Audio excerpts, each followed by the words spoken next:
नमस्कार दोस्तों मैं अलका द्विवेदी एडी एक बार फिर आपके सामने वीडियो लेकर आई हूँ। दोस्तों आज हम बहुत ही ख़ास टॉपिक पर बात करेंगे। दोस्तों आज मैं आप लोगों को लक्ष्मी जी की पूजा के बारे में कुछ जानकारी दूंगी। दोस्तों अगर मेरी जानकारी आप लोगों को अच्छी लगे तो वीडियो को लाइक करें, चैनल को सब्सक्राइब करें और मुझे फॉलो करें। दोस्तों कई बार हम लोगों को कुछ जानकारी नहीं होती हैं और हम उस तरह से पूजा नहीं कर पाते हैं। दोस्तों जीवन में अगर जो भी आपको चाहिए वो सारी चीज़ें देने की क्षमता जो लक्ष्मी जी में है वो अतुलनीय है। दोस्तों जो भी आपको चाहिए आप उसी स्वरूप में लक्ष्मी जी का पूजन करें। दोस्तों इसी बारे में मैं आप लोगों को बताती हूँ। दोस्तों जब आपके जीवन में धन की कमी हो, बहुत जीवन में कठिनाई चल रही हो, तो दोस्तों उस समय आप श्री सूक्त की किताब लाइए और अपने घर में श्री सूक्त का पाठ करिए।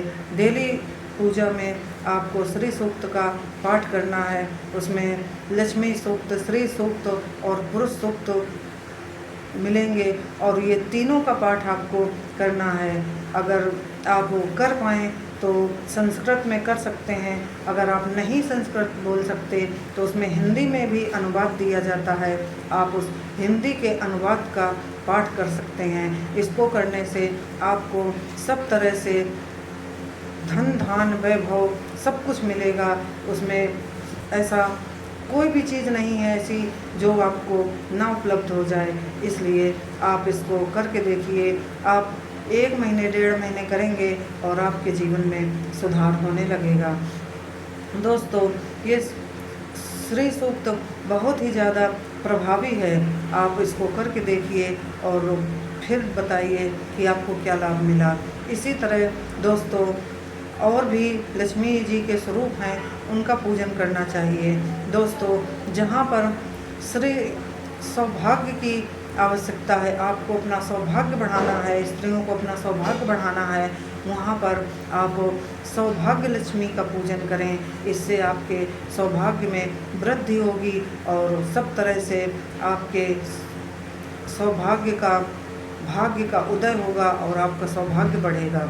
दोस्तों इसी तरह से जब आपको गाड़ी घोड़े की आवश्यकता है, आपको वैभव की आवश्यकता है, आप गाड़ियों में चलना चाहें, उस जगह आपको गजलक्ष्मी का पूजन करना है। दोस्तों जब आप गजलक्ष्मी का पूजन करेंगे तो आपके पास गाड़ियों के साधन आपको मिलने लगेंगे और आप गाड़ियों का सुख प्राप्त करने लगेंगे।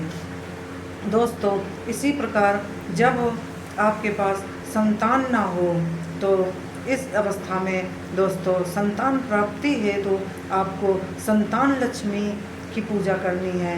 दोस्तों संतान लक्ष्मी की पूजा करने से और आर्त भाव से माँ लक्ष्मी से प्रार्थना करनी है कि हे संतान लक्ष्मी माँ आप हमें संतान दें, और इस तरह से विधिवत पूजा करें और माता रानी से आप अपनी मनोकामना बोलें और शीघ्र संतान लक्ष्मी जी आपको संतान की प्राप्ति कराएंगी। दोस्तों इसी तरह से जब आपको अष्ट सिद्धियों की लालसा हो कि आपके जीवन में अष्ट सिद्धियां मिलें, आपको बहुत सारे सिद्धियां प्राप्त हो जाएं, उस पोजीशन में दोस्तों आप अष्टलक्ष्मी का पूजन करें। अष्टलक्ष्मी आपको रिद्धि सिद्धि सब कुछ प्रदान करेंगी। दोस्तों कुछ चीज़ें ऐसी हैं जो हम लोगों को नहीं पता होती, जानकारी के अभाव में हम लोग नहीं कर पाते। दोस्तों इसी तरह जब जीवन में बहुत सारी आर्थिक समस्या हो और घर में बहुत ज़्यादा गरीबी हो और बहुत सारी परेशानियों ने डेरा डाल रखा हो, आर्थिक समस्याएं बहुत ज़्यादा हों, कर्जा है बहुत सारा और कर्जा उतर नहीं पा रहा है, जीवन में बहुत परेशानियां हैं, इस अवस्था में आर्थिक स्थिति को सुधारने के लिए आपको एक और उपाय करना है। दोस्तों ऐसी अवस्था में सुबह पूजन के बाद आपको हर हाल में आदित्य हृदय स्त्रोत का पाठ करना है। और दोस्तों इस पाठ को करने से आपको बहुत सारा लाभ प्राप्त होगा। धीरे धीरे आपकी स्थितियाँ सुधरने लगेंगी दोस्तों। फिर आप देखेंगे कि किस तरह से आप वो आगे बढ़ने लगे। और दोस्तों इसी तरह से एक स्रोत और है जिसे बोलते हैं कनक धारा स्रोत।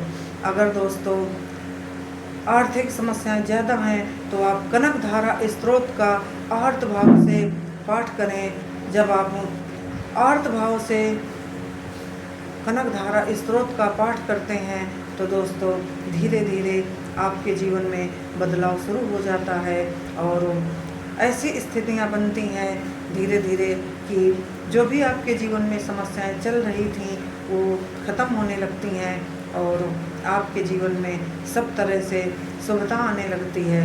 दोस्तों शुभता जीवन में आना बहुत ज़रूरी है। नेगेटिव दूर होना चाहिए और पॉजिटिव हमारे जीवन में आना चाहिए, तभी हमारे जीवन में सुख शांति और समृद्धि का वास होता है।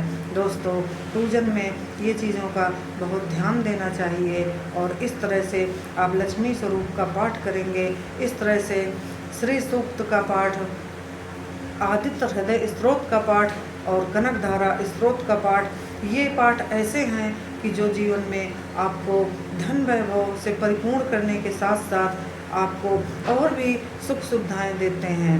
आप अपने जीवन में बहुत आगे तक, बहुत ऊंचाइयों तक जाते हैं। तो दोस्तों इन पाठ को अवश्य करना चाहिए। और दोस्तों ज़रूरी नहीं है कि आप ये पाठ सुबह ही करें, जब आपके पास समय हो, क्योंकि सुबह तो समय कम मिलता है। अगर आपके पास सुबह समय नहीं है तो ये पाठ आप लोग सायंकाल भी कर सकते हैं। नहा धोकर स्वच्छ कपड़े धारण करके और आसन पर बैठकर, हो सके तो घी का दिया जलाकर, अगर ना भी उपलब्ध हो, कहते हैं कि अगर अपना मन सच्चा है आप अपने मन की ही ज्योति जलाकर बैठिए। दोस्तों मन की ज्योति जलाकर बैठेंगे तब भी आपके जीवन में वो सारी चीज़ें होने लगेंगी। ईश्वर आपसे प्रसन्न होंगे।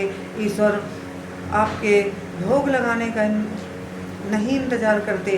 अगर आप सच्चे हृदय से अपने ईश्वर को पुकारेंगे, अपनी माँ को पुकारेंगे तो दोस्तों ईश्वर सदैव आपके पास आएंगे। दोस्तों शास्त्रों में भी आप लोगों ने देखा होगा कि भगवान ने 56 भोग को स्वीकार नहीं किया है और किस तरह से विदुर के घर साग खाया है, वो भी अलोना साग जिस पे नमक भी नहीं था। दोस्तों भगवान प्रेम के भूखे हैं, इसलिए आप ज़रूरी नहीं है कि 56 भोग लगाकर आप उनको बुलाएं और उनको खिलाएं। दोस्तों अगर श्रद्धा है, आप सही मार्ग पर चल रहे हैं, आपके मन में प्रेम है तो दोस्तों ईश्वर खिंचे चले आएंगे और आपके पास आकर आपके जीवन के सारे कष्ट दूर कर देंगे। दोस्तों जीवन में उतार चढ़ाव सभी के आते हैं। ऐसा नहीं है कि किसी के जीवन में केवल सुख ही सुख हो।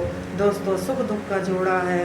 दोस्तों जब स्वयं भगवान ने भी कष्ट झेले हैं तो हम और आप तो इंसान हैं। अगर हम और आप ये सोचें कि हमारा पूरा जीवन सुखमय बीते तो ये परिकल्पना हमारी गलत है। दोस्तों जब भगवान ने भी कष्ट झेले हैं तो हम आम इंसान हैं। कष्टों से घबराना नहीं है और अपने ईश्वर को बुलाकर अपने ईश्वर से अपनी बात कहनी है।